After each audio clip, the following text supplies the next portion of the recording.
좋은 시간이셨죠? 네. 네. 원래는 저한테 조금만 얘기하고 김 목사님이 이제 그 비전 트립 매뉴얼에 대해서 실제적인 얘기를 한다고 하더니 자기는 쏙 빠지고 나한테 다 덤탱이를 시켜가지고 요즘 세대 갈등이 여기서도 일어나는 거예요. 네. 그 세대가 두 세대의 갈등이 현 시대라고 얘기를 하는데 꼰대 시대하고 MZ 세대하고, 근데 거기에 붙는 수식어가 뭐냐면 꼰대 세대는 재수 없는 꼰대고 MZ는 싸가지 없는 MZ다. 그것만 빼버리면 갈등이 몇 없을 텐데 뭐 그렇다고 제가 김기현 목사님이 MZ 세대고 그 앞에 그 수식어가 붙는다는 얘기를 하려고 하는 게 아니고 MZ 세대든 또 꼰대 세대든 이제 교회의 존재 이유는 선교입니다. 우리가 신앙생활할 때 신앙생활의 초점을 어디다 맞추느냐 하는 게 굉장히 중요한데, 물론 예수 믿고 내가 은혜 받고 복 받고 기도 응답도 받고, 그냥 저도 목회하면서 하나님에게 인격적으로 만나면서 어떤 갈망이 생겼냐면, 제가 목회하는 예양 공동체 안에서 성경에 기록된 모든 기적은 다 이루어지면 좋겠다. 네. 아멘. 진짜 그랬으면 좋겠어요. 이 얘기하면 또 삼천포로 갇힐 수 있겠고, 아무튼 그런 거 다 예수 믿는 우리가 복입니다. 은혜인데, 그런데 그 복이 이기적인 그런 어떤 내 주머니 채우는 복이 되지 않도록 하나님께서 기뻐하심으로 주실 수 있는 복이 되기 위해서는 우리가 언제나 하나님 마음을 헤아려야 됩니다. 그것이 우리의 신앙의 방향이 돼야 되고 목적이 돼야 되는데, 그것을 자주 말씀드릴 때 우리의 신앙의 방향과 목적, 예수님께서 말씀하신 위대한 계명이지 않습니까? 마태복음 22장 37절부터 40절까지 이제 주 너희 하나님 사랑하되 마음을 다하고 힘을 다하고 뜻을 다하여 주 너희 하나님을 사랑하라 하셨으니 이것이 크고 첫째 되는 계명이요 둘째는 이와 같이 내 이웃을 내 자신과 같이 사랑하라 하셨으니 이것이 온 율법과 선자의 강령이니라. 그러니까 구약 성경 전체가 요약된 거예요. 그것이 그래서 계명 중에 가장 위대한 계명이다 하는 의미로 위대한 계명이라고 하고, 또 예수님께서 부활하시고 승천하시면서 하신 말씀이 너희는 모든 민족으로 가서 아버지와 아들과 성령의 이름으로 세례를 베풀고 내가 너에게 분부한 모든 것을 가르쳐 지키게 하라. 볼지어다 세상 끝날까지 내가 너희와 항상 함께 있으리라. 그러니까 예수님께서 이제 하나님 사랑, 이웃 사랑으로 구약의 모든 율법을 요약해서 완성시켜 주시면서 그것이 예수님이 십자가로서 완성하신 예수님의 생애입니다.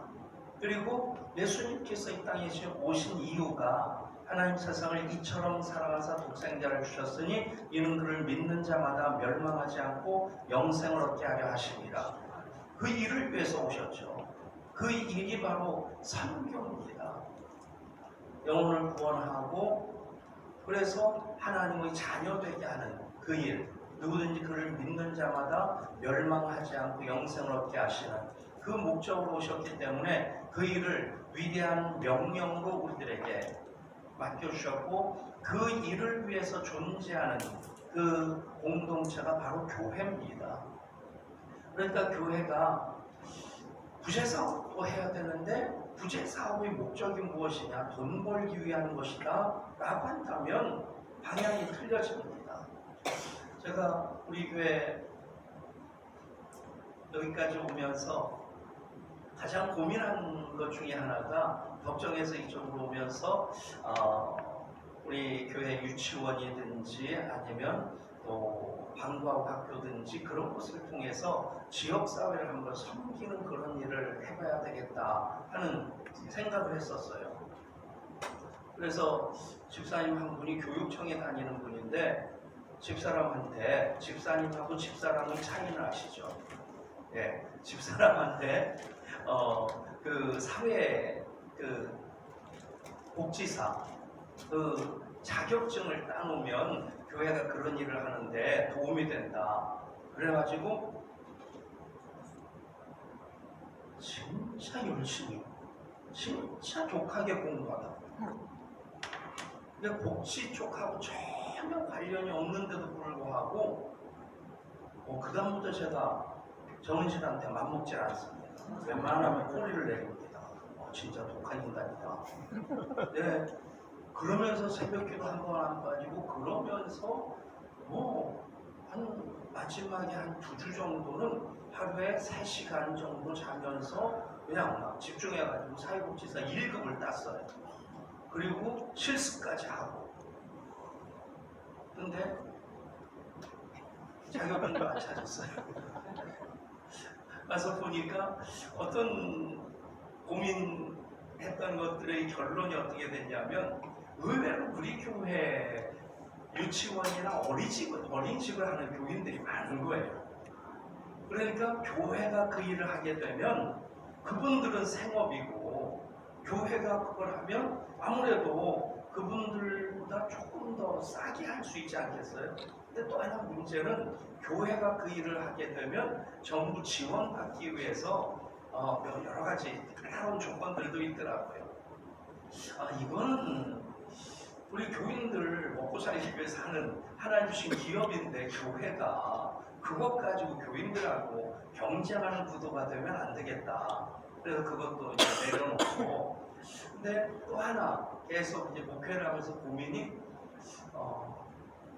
어떻게 하면 제가 목회를 아름다게 열심히 하고 나중에 이대 목사님하고 바톤 터치하면서 가장 덕스럽게 좋은 모습으로 바톤 터치를 할 것인가에 대한 그런 고민이 굉장히 많았어요. 근데 보니까 교회가 뭐 영리기관으로서 학원을 한다든가 아니면 학교가 있다든가 병원이 있다든가 그런 어떤 그런 교회 부설기관들이 많은 교회가 이 바톤 터치가 쉽지 않더라고요. 이 얘기는 굉장히 많은 얘기가 거기 담겨 있는데, 그래서 제가 교회가 복음을 전하는 교회로서의 본질만 집중하는 것이 우리 교회의 방향이다. 그렇다고 해서 교회가 병원을 한다든가 사회복지시설을 한다든가 학교를 운영한다든가 나쁜 게 아닙니다. 근데 문제는 그걸 하다 보면 이게 또 영리적으로 경영이 돼야 되잖아요. 그러다 보면 이것이 이제 선교적으로 운영된다라고 하는 본래의 목적에 더 집중하기보다는 당장 경영이 돼야 되니까, 월급을 줘야 되니까, 그런 것 때문에 교회의 방향성이 약해질 수도 있고, 또 그것 때문에 나중에 갈등의 원인도 되겠다. 여러분, 하고 안 하고가 중요한 것이 아니라 무엇을 하든지 교회의 본질을 놓치면 안 된다는 거죠. 그래서 이 위대한 계명과 위대한 명령에 대해서 우리가 얼만큼 위대하게 헌신할 수 있겠는가, 그것이 우리 교회를 함께 세워나감에 있어서 많은 직분이 있고 많은 사역이 있습니다. 직분과 사역에 대한 말씀은 내일 본문인데, 계속해서 어떤 직분이든 어떤 사역이든지 우리의 관심의 초점은 정말 교회를 교회되게 하는, 교회를 통해서 하나님께서 이루어가시는 그 선교적인 일에 집중하는 것이 가장 우선적인 일이 되어야 된다. 그래서 그런 말씀 여러 번 드렸었는데, 교회가 해야 되는 것, 교회의 본질적인 사역을 우리는 예향이라는 이름에 다 담았습니다. 그래서 예배의 향연, 예수님의 향연에 참여하는 꿈이 예배의 사역이고, 그리고 예수님을 향하여 자라가는 꿈이 다음 세대와 제자 훈련이고, 그리고 예수님의 향기로 섬기며 사귀는 꿈이 디아코니아 코이노니아이고, 그리고 예수님의 향리를 건설하고 확장하는 꿈이 전도와 선교입니다. 그러니까 교회 이름 중에서 우리 교회만큼 좋은 이름이 없는 것 같아요. 아멘. 예, 우리끼리니까 하는 말입니다. 그런데 뭐 다 교회 재밌는 것이 그 지역에 있는 지역 이름하고 제일이나 중앙자를 붙인 교회는 그 지역에서 제일 오래된 교회들이에요. 근데 양주만 예외더라고요. 양주 제일교회, 양주 중앙교회는 오래된 교회들이 아니더라고요. 근데 의정부든 동두천이든 뭐 노원구든 어디든 동네 이름이든 제일이나 중앙자가 붙은 교회는 그 지역에서 가장 오래된 교회들이에요. 그러니까 뭐 예를 들어서 동두천 제일교회, 동두천 중앙교회 그러면 이미 오래된 교회가 차지하고 있으니까 그 다음에는 교회의 어떤 비전을 담은 이름들 또 뭐 예향교회도 거기에 속하겠지만 우리가 꿈 있는 교회, 꿈대로 되는 교회 그런 슬로건을 가지고 있는데 그게 또 교회 이름인 교회들도 있더라고요. 꿈 있는 교회도 있고 꿈대로 되는 교회도 있어요. 근데 아무튼 이 이름에 교회 존재의 의미를 다 담았다라고 하는 것은 참 잘한 일이다 싶고 그냥 교회 이름만 확인해도 교회의 비전, 방향성이 계속 점검되어질 수 있고 점검될 때마다 더 거기에 우리의 에너지를 집중할 수 있다는 얘기죠. 근데 이 전체를 다시 한번 그림으로 언제나 머리에 넣는 것이 중요합니다. 이 5가지가 우리 교회의 사명선언문 같은 것인데 그림으로 그려놓는다면 성도의 교제라고 하는 코미노니아가 기초공사가 되고 거기에 예배의 기둥, 사역, 봉사의 기둥, 또 훈련의 기둥을 세워서 그 위에 전도와 선교라고 하는 지붕을 얻는 거예요. 그러니까 예배도 제단에 하나님께 제물을 드리려다가 형제와 화해할 일이 생각나거든 어떻게 하라고 하십니까? 먼저 가서 화해하고 와서 제물을 드려라. 그러니까 성도의 교제가 어그러지면 예배 드리는 것도 은혜가 안 돼요. 가끔 그 말씀 드리는데 정말 예배에 대해 사모하는 마음 가지고 교회 와가지고 찬양하면서 은혜 받고 그래서 하나님 임재까지 경험하고 있는데 바로 앞에 예배 시간 늦게 한 사람이 와가지고 바로 내 앞에 와서 앉은 거예요. 근데 나보다 더 열심히 찬양하고 나보다 열심히 기도하는데 문제는 그 인간이 1년 전에 동포 가서 아직까지 안 갚는 인간이다. 돈 갚으라고 조심스럽게 전화를 했는데 안 갚을 줄 알아요? 그러면서 톡 쏘기나 하고 그러니까 더 이상 말도 못 붙이고 가슴앓이를 하고 있는데 애들이 뭐 맛있는 거 사달라고 그래서 나가서 주머니 사정 때문에 칼국수 한 그릇 먹고 나오는데 그 동포 간 그 집은 건너편에서 갈비집에서 소고기 먹고 이쑤시면서 나오는 그런 모습 볼 때 얼마나 마음이 안 좋겠어요. 그런데 바로 그 인간이 바로 내 앞에 앉아가지고 찬송도 더 열심히 하고 기도도 더 하고 부르고 부르짖어 기도하면 여러분 은혜는 온데간도 없이 사라집니다. 그때부터 계속 고민이 될 거예요.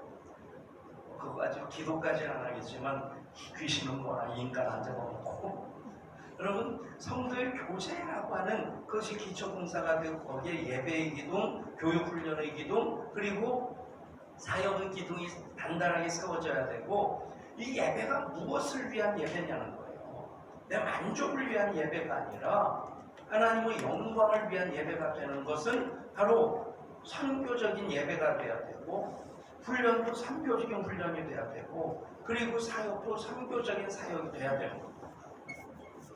그래서 지붕을 얻는 것, 전도와 선교가 교회의 목적이 되고 방향이 되는 거죠. 제자훈련, 우리 교회도 합니다만 제자훈련으로 유명한 교회가 사랑의 교회죠.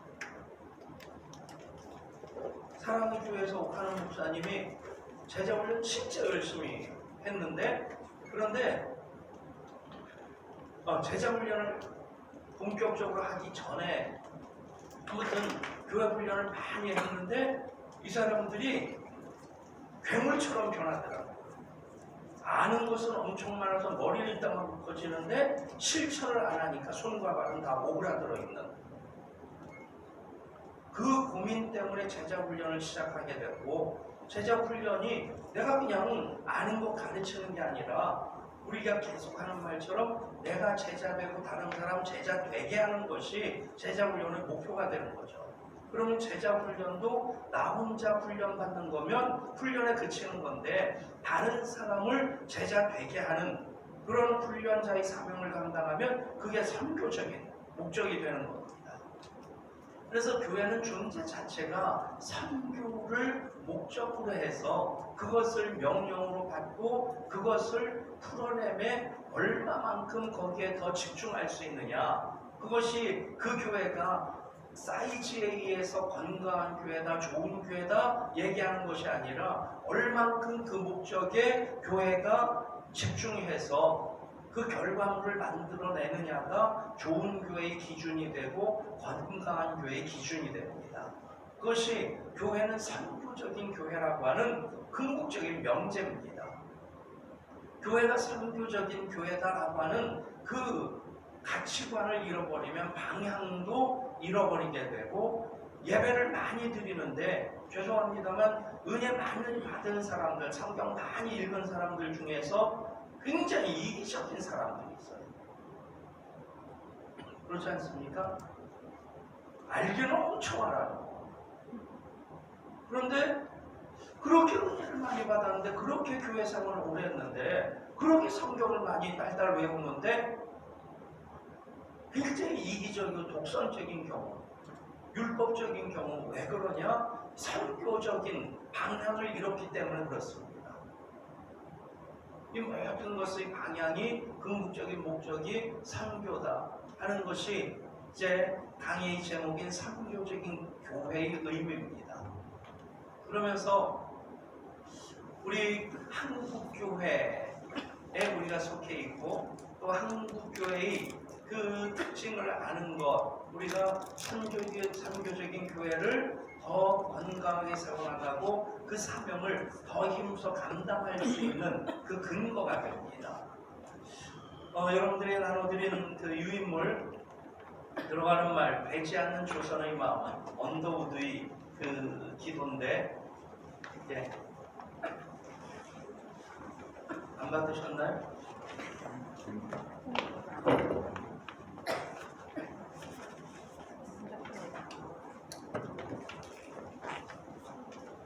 이거 내가 김 목사님한테 안 그랬어요? 예?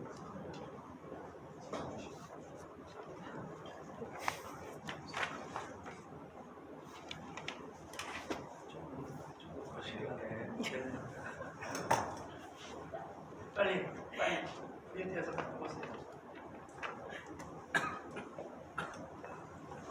예. 어쨌든 그러면 그 시는 마지막 정리하면서 읽도록 하겠고, 한국교회가 우리가 속해 있어서가 아니라 진짜 한국교회가 대단한 교회입니다. 하나님의 특별한 사랑을 받은 파일로 목사님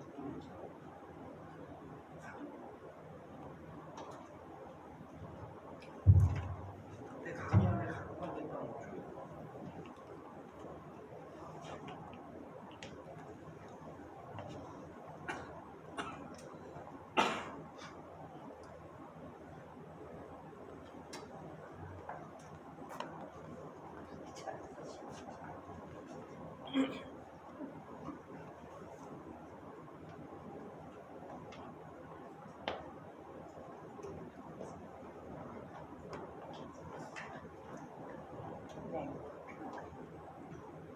가서 진정시키고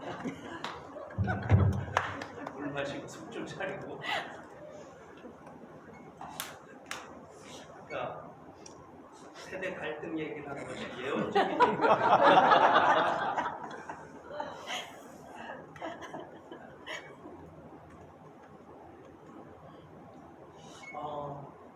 어차피 뭐 우리가 선택한 것이 아니라 그냥 하나님 섭리 가운데 우리가 한국 사람이 되었고 또 한국교회 일원이 됐는데, 사실 이것 자체도 객관적으로 보면 우리나라가 뭐 지금 OECD에 가입했다라고 하는 것이 아니라 며칠 전에 보니까 유럽, 서유럽의 EU 공동체하고 우리나라를 이렇게 비교를 하는데 대한민국이 절대 안 뚫리더라고요.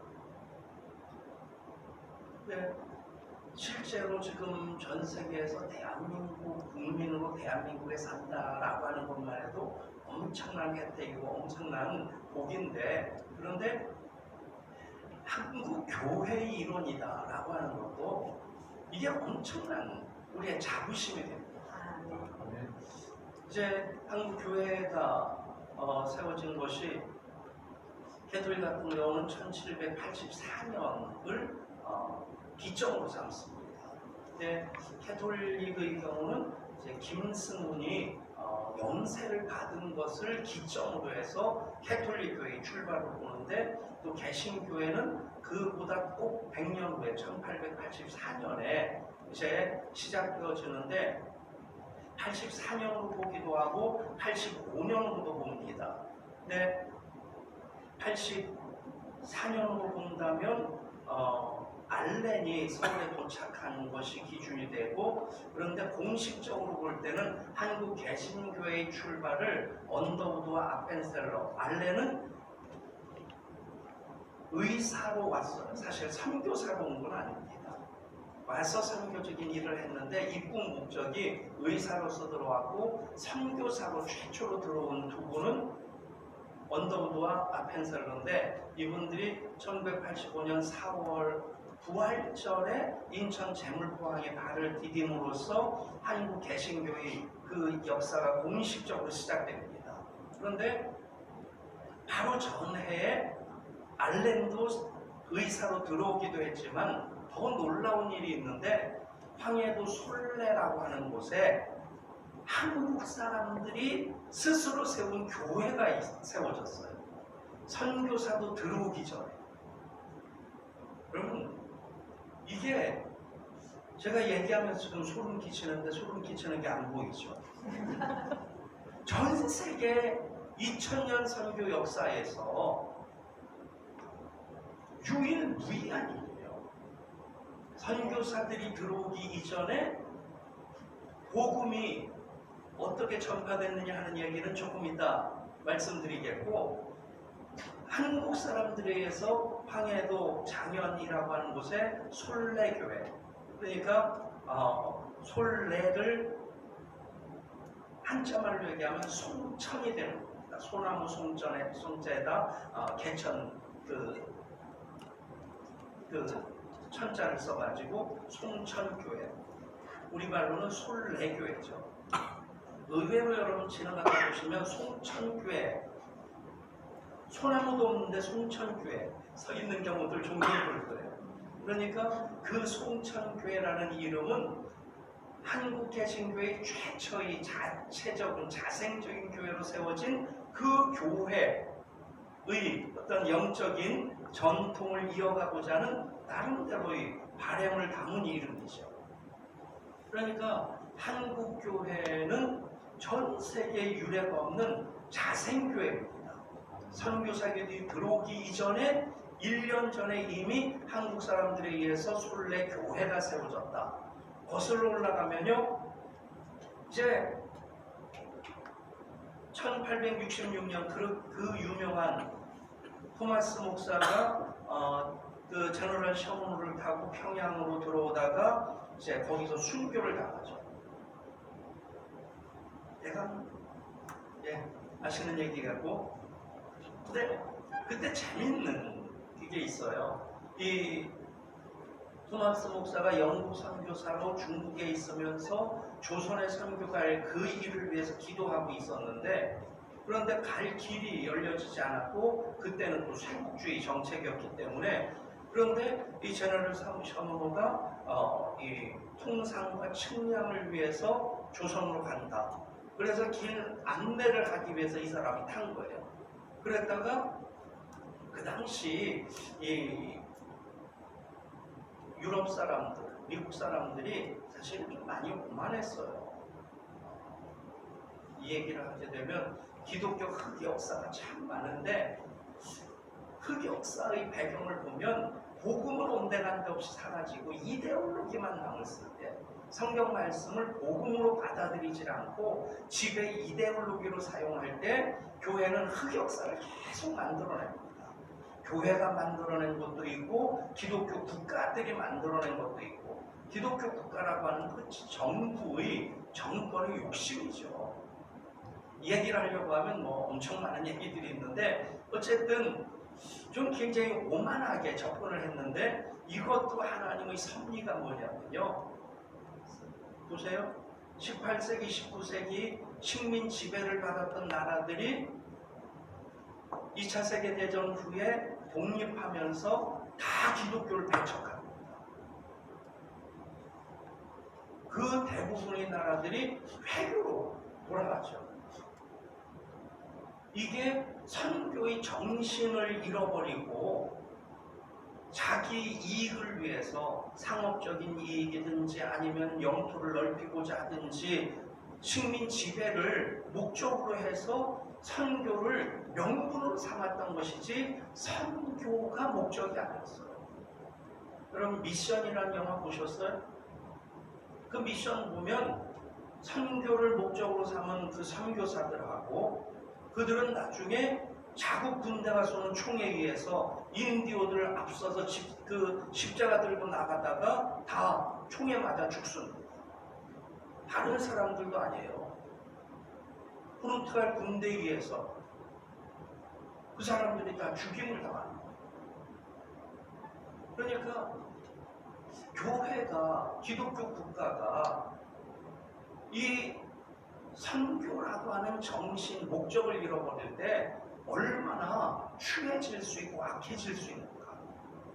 그리고 얼마나 하나님께 큰 하나님의 영광을 크게 가리고 하나님의 뜻을 가로막고 회방할 수 있는가에 대해서 우리는 그거 그냥 우리 교회의 역사라고 해서 무조건 미화해서는 안 됩니다. 그것에 대한 처절한 반성이 있어야지 이런 어리석음을 반복하지 않을 수 있는 거죠. 선교는 내가 죽는 거고 내가 희생하는 겁니다. 내가 돈 벌고 내가 그 위에 군림하려고 하면 그건 이미 선교가 아니에요. 예수님이 선교를 위해서 이 땅에 오셨을 때 십자가 달려 죽으심으로 그것이 완성되어집니다. 예수님이 어떤 정권을 세우시고 그 위에 군림하셨다? 모든 사람들을 발 아래 그렇게 차근차근 밟으셨다? 그러면 그건 하나님 나라로서 세워질 수도 없고 확장될 수도 없는 거죠.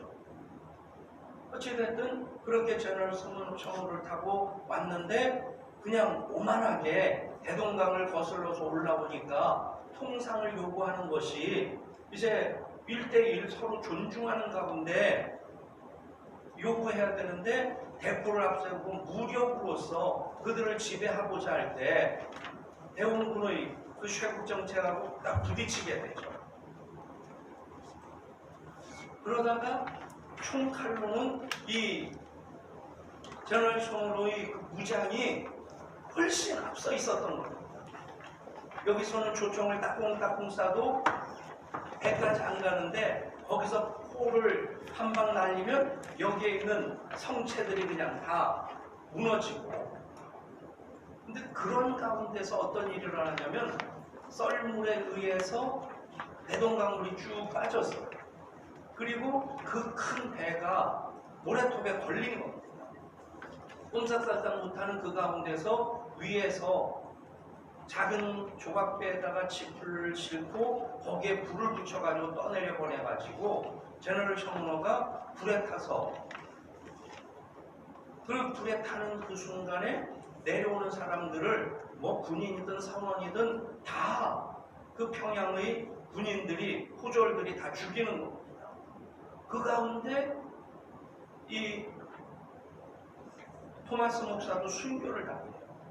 순교를 당하면서 들고 있던 책 한 권을 건네주는데 그를 창으로 찔러 죽인 사람이 건네주던 그 책, 그 당시에는 그게 얼마나 귀한 것이겠어요. 그래서 이게 뭔가 해서 그냥 들고 들어와가지고 그게 성경책인데 그걸 뜯어가지고 벽에 도배지를 붙인 거예요. 나중에 그 집이 교회가 되고요. 나중에 그 사람이 이은천이라는 사람인데 교회 장로가 됩니다. 여러분, 참 이 선교 역사를 보면 물 위에 떡을 던지는 것처럼 아무런 효과를 기대할 수 없는 상황 같은데 그 일 가운데 하나님이 일하셔요. 그렇게 토마스 선교사는 그냥 순교, 주 예수를 믿으라 한마디도 못 외쳤어요. 왜냐하면 조선말을 모르니까. 그냥 품 안에 있던 성경책을 내밀면서 창에 찔려 죽은 겁니다. 그런데 그가 그리스도인이 되고 그 집이 교회가 됩니다. 나중에 그 교회가 장대현 교회라고 하는 이제 길선주 목사님으로 유명한 교회가 되죠. 그런데 그때 또 어떤 일이 일어나냐면 만주 땅에 이게 1866년 일이에요. 1866년 선교사들이 들어오기 20년 전입니다. 아펜셀러 원더우드 선교사님 들어오기 여러분들이 이제 그 다음 페이지 보면 연도가 나와 있으니까 참고하시면 머리로 기억하려고 하시면 되게 어떤 때는 내 생일이 몇 년이지 그것도 헷갈리죠. 근데 아주 중요한 것은 그게 언더우드 아펜셀러 선교사가 공식적으로 들어오기 20년 전에 일어난 일이에요.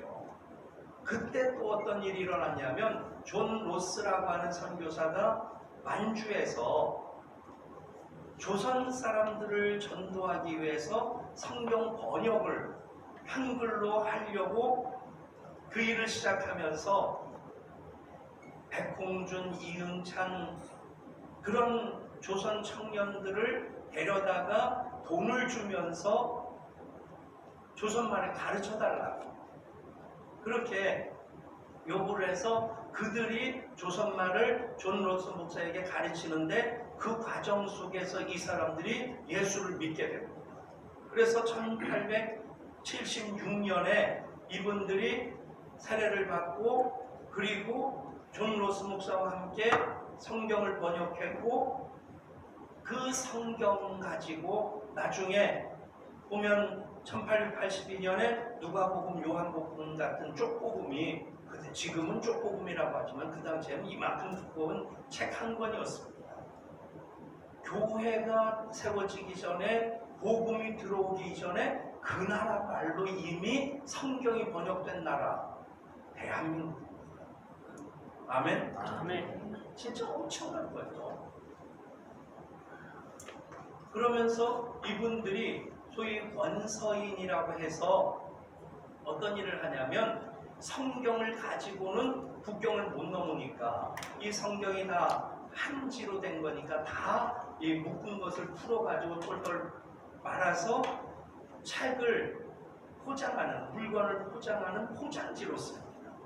국경을 통과한 다음에 그걸 다시 풀어가지고 일일이 다림질해서 다시 묶어가지고 성경을 만듭니다. 이게 참 우리가 지금 참 편하게 예수 믿어요. 이렇게 예수 믿으면 예수 믿는 것에 목숨 거는 것도 별로 문제가 안 되는데 이런 일들이 있었고 또 재밌는 것이 이제 일본에서도 한문 성경에다가 토를 한글로 다는 성경이 만들어졌어요.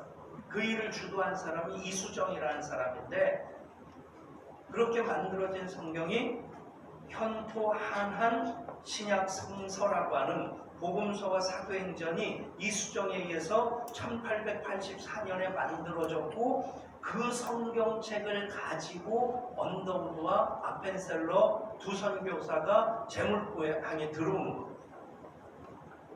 여러분 이런 과정을 쭉 보면요 하나님의 보호하사 우리나라 만세 애국가가 그냥 그렇게 된 게 아니에요. 하나님의 보호하사 우리나라 만세가 얼마나 많은 생생한 증거들로 꽉 차 있는지 그렇게 세워진 한국교회. 그래서 한국교회의 첫 번째 특징은 자생적인 교회입니다. 따라하실까요? 한국교회는 자생적인 교회입니다. 한국교회는 자생적인 교회입니다. 그러면서 한국교회가 일제 치하에서 그 당시에는 우리가 국권을 잃어버리진 않았지만 구한말 보면 여러분 고종의 그 초상화 보셨어요? 명성황후라고 하는 이게 뮤지컬 보신 분? 우리 큰아들이 재수할 때 작은아들 데리고 가서 명성황후를 봤거든요. 의정부 예술을 전당에서. 그랬더니 작은아들이 그 당시에 중학교 1학년인가 2학년인가 그랬어요. 나오면서 첫 마디 딱 하는데 우리 형이 불쌍해요. 왜? 그랬더니 이걸 못 봐서요. 그러니까 어린 나이에도 굉장한 그 감동을 받고 저도 그냥 가슴이 이렇게 부풀어오르고 눈물이 줄줄 흐르고. 그런데 그 명성황후에 대한 이 해석도 기록을 보면 굉장히 다양합니다. 어찌됐든 그때 조선은 완전히 무너져 내리는 그런 때였고, 그리고 끝내는 을사보호조약으로부터 시작해서 완전히 이제 국권을 빼앗기고 그리고 식민 지배를 받는 그쪽으로 흘러가면서 아까도 말씀드린 것처럼 다른 모든 나라들은 유럽과 미국이 기독교 국가였어요. 기독교 국가로서 식민지를 확대하면서 십자가를 앞세우고 나가요. 그러니까 기독교는 지배자의 종교예요. 그런데 우리는 일본한테 식민 지배를 받으면서 고종 황제도 그랬고요. 고종 황제도 알렌 의사를 굉장히 심리적으로 의지를 합니다. 아관 파천당하고 그럴 때 여러분 한 나라의 그래도 황제잖아요. 대한제국을 세우고 황제의 그 거하는 덕수궁에 일본 낭인들이 들어가가지고 민비라고 하는 것은 이제 좀 격화시켜 부르는 거니까 황제의 그 부인인 황후로 부르는 게 공식적으로 많습니다. 근데 한 나라의 국모를 일본의 낭인들, 물론 이제 군인들이 그렇게 군복 벗고 그 위장하고 들어간 사람들도 그 가운데 있다고 하는데, 어찌됐든 들어가서 칼로 시해를 하고 시신에 석유를 뿌려서 불태워버리고, 그런 것을 이쪽에서 그 비명소리를 들으면서도 살기 위해서 말 한마디 못하고 그냥 두려워 떨고 눈물만 흘려야 되는 고종 황제가 얼마나 초라했겠습니까? 그러니까 그런 때마다 이 일은 갑작스레 벌어진 일이고 뭔가 어려운 일의 기미가 보여지고 그런 정보가 있게 되면 고종 황제가 가장 의지했던 사람이 알렌 선교사입니다. 그래서 알렌이 밤에 고종 황제 옆에서 지켜주었어요. 그럼 이것까지도 보면 하나님께서 우리나라를 선교적인 나라로 세우시고자 그렇게 선기 가운데 준비하셨다. 그럼 전 세계적으로 선교를 가장 많이 하는, 선교사가 가장 많고 선교비를 가장 많이 지출하는 나라가 어느 나라인지 아세요? 객관적으로 미국입니다. 미국에 이어서 우리나라가 2위예요. 그런데 그 교인 수나 교회의 규모로 볼 때는 비율로 보면 압도적으로, 비율로는 우리나라가 압도적인 1위입니다. 그럼 이런 모든 것을 하나님께서 그렇게 역사 속에서도 개입하셔서 일본의 식민지배를 받는 가운데 선교사들로 하여금 민족성을 일깨우고 한글을 보급한 가장 주체적인 기관이 교회입니다. 3.1 운동을 일으킬 때 사실 그 당시에 기독교인들은 10만에서 15만이라고. 그 당시에 가장 주도적인 종교는 천도교였습니다. 손병희라든가 그런 분들이 천도교 소속했고 3.1 운동이 일어난 그 구조를 보면 천도교의 자금에 의해서 기독교 네트워크가 하나 되어 일으킨 3.1 만세 운동이라고 얘기를 합니다. 그 결과로서 천도교나 아니면 캐톨릭이나 불교는 일본에 의해서 별로 피해를 당하지 않습니다. 반면에 교회나 교회 단체들은 엄청나게 피해를 받습니다. 그러니까 일본 관원들도 이 3.1 만세 운동을 주도한 세력이 기독교인이다. 불과 0.몇 %밖에 안 되는 15만밖에 안 되는 기독교인들이 이 민족적인 교회들이 우뚝우뚝 서고 있고 한글을 가르치고 동해물과 백두산이 말고 닳도록 하느님이 모아서 우리나라 만세. 하느님 하나님 뭐가 맞습니까? 아래 한자를 쓰면 낮자로 읽는 것이 맞습니다. 어찌됐든 찬송가가 애국가가 됐어요. 그리고 우리나라 국화가 뭐예요? 무궁화예요. 그런데 무궁화가 우리나라 국화가 될 이유가 전혀 없습니다. 그 이전에 무궁화는 우리 조선인들 사람들에게 그렇게 사랑받는 곳이 아니었어요. 그런데 무궁화 삼천리 화려강산이라고 하는 그 고백은 찬송가 가사이기도 하지만 신앙 고백이었어요. 무궁화라고 하는 것은 영어로 보면 로즈 오브 샤론입니다. 그럼 무슨 노래가 생각나요? 샤론의 꽃 예수 나의 마음에. 그러니까 독립운동가들 중에서 많은 분들이 무궁화 보급운동을 벌였는데 그것이 우리나라가 이 무궁화처럼 피고 지고 하면서 이름 그대로 무궁하게 이어져야 될 그런 나라다라고 하는 그것을 밖으로는 얘기하지만 속에는 어떤 마음입니까? 예수님으로 삼천리 방방곡곡이 꽉 채워지기를 바라면서 무궁화 보급운동을 하고. 그래서 한국교회는 자생적인 교회이면서 또 하나 그 시대적인 배경 속에서 자연스럽게 민족적인 교회로 우뚝 서게 됩니다. 따라하실까요? 한국교회는 자생교회이며 민족교회입니다. 그 대표적인 것들, 학교를 세우는 그 일들 교회가 앞섰고 또 병원을 세우는 그 일은 당연히 뭐 선교적으로 그 일도 힘썼지만 독립운동을 교회가 주도하면서 그 당시에 신간이든 독립협회든 거의 대부분의 독립단체들은 기독교인들이 주도합니다. 이렇게 열내서 하다가 설교 제대로 할 수 있을지 모르겠네요.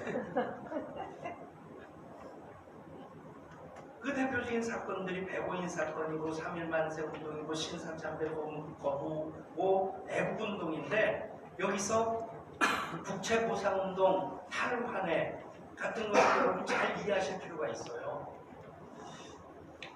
일본으로부터 많은 그 빚을 졌기 때문에 그 국채를 갚아서 경제적인 독립을 우리가 이루자.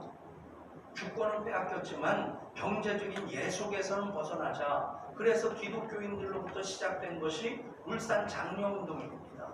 울산 장려운동이 시작될 때 교인들이 적극적으로 참여합니다. 그래서 여전도회가 울산 장려운동에 참여하기 위해서 반지를 뺀 거예요. 탈환이라는 것은 반지를 뺐다는 얘기입니다. 반지를 빼서 뭐합니까? 우리가 IMF 때 금모기 운동을 해가지고 전 세계에서 IMF 차관을 제일 먼저 갚은 나라. 외국 사람들은 국가 빚을 갚기 위해서 금모기를 한다, 이게 이해가 안 돼요. 근데 이것이 일제시대 때 이미 탈환회로부터 그 물산 장려운동으로부터 이어지는 한국 사람들의 자랑스러운 전통인데, 그것을 금모기 운동은 국가가 주도했다면 물산 장려운동은 교회가 주도했고 독립운동가들이 이끌어 나갔고, 탈환에는 여전도 회원들이 반지를 빼고 비녀를 빼는 거예요. 근데 남자들은 반지도 없고 비녀도 없습니다. 그래서 남자들이 우리만 멀뚱히 보고 있을 수는 없지 않냐. 우리도 이 국제보상운동에 참여하기 위해서 뭔가 해야 되는데 해서 시작된 게 뭐냐면 금주금연운동입니다. 우리 장로회 신학대학교하고 총회 신학대학이 원래는 한 뿌리입니다. 근데 그 뿌리가 뭐냐면 평양신학교인데, 그 평양신학교가 1907년에 1회 졸업생을 배출하면서 7명이 졸업사진을 찍었어요. 신학교를 졸업하는 7분의 졸업사진인데, 그 중에 최세창이라는, 그 당시에는 전도사님이죠. 나중엔 목사가 되시지만, 최세창 신학생이 졸업사진에서 어떤 모습으로 사진 찍었는지 아십니까? 개인 곰방대를 딱 들고 신학교 졸업사진을 찍었어요. 김지선 지사님 눈이 이만해지네. 응? 그럼 굉장히 이게 안 어울리는 모습 같잖아요. 근데 사실은 신학교 졸업하면서 골방대를 들고 찍어도 될 만큼 그 당시에는 좀 문제가 되질 않았어요. 그런데 선교사들이 복음을 전할 때 삶이 변화된 것을 보여주기 위해서 하나씩 강조하는 게 있습니다. 예를 들면 일본은 성적으로 굉장히 문란하기 때문에 기독교인들은 성적인 정조를 지키는 것을 많이 강조를 합니다. 반면에 중국은 아편 때문에 망했잖아요. 우리나라 요즘 마약 사범이 진짜 심각합니다. 근데 정부가 심각하다는 걸 인식을 못해요. 이번에 유아인이 상습 마약 투약 혐의로 또 구속영장이 거부가 됐어요. 근데 지금 보면요, 경제사범들에 대해서는 미국이 엄청 엄격합니다. 우리나라에서 예를 들어서 1년, 2년